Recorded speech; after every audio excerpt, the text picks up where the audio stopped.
இன்றைய காலத்தில் இமெயில் அனைவரும் தினசரி பயன்படுத்துகிற ஒரு சாதாரண ஒன்று.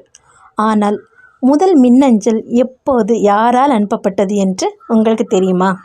தெரியும்னா ஸ்கிப் பண்ணுங்க, தெரியாதுன்னா தெரிஞ்சுக்கலாம் வாங்க.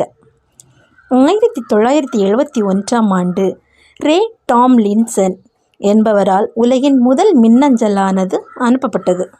அவர் ஒரு கம்ப்யூட்டர் இன்ஜினியர்.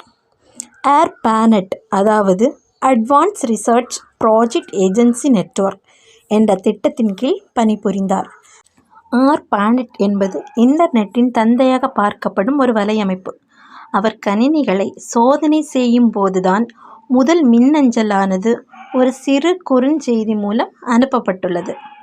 அட்ஜ் என்ற சின்னத்தையும் அவர்தான் மின்னஞ்சலின் யூசர் நேம் மற்றும் டொமைன் நேம் பிரிக்க பயன்படுத்தினார். 1971 முதல் இன்று வரை மின்னஞ்சல் உலகளவில் 4.6 பில்லியன் பயனர்களை கொண்டுள்ளதாகவும் கணிக்கப்பட்டுள்ளது. ஒட்டுமொத்தத்தில் மின்னஞ்சல் நவீன உலகத்தை இணைக்கும் ஒரு அதிசய கருவிதாங்க. இது போன்ற சுவாரஸ்யமான தகவல்களை தெரிஞ்சிக்க நமது 1 நிமிட அறிவு சேனலை சப்ஸ்கிரைப் செய்து எங்களுடன் இணைந்திருங்கள்.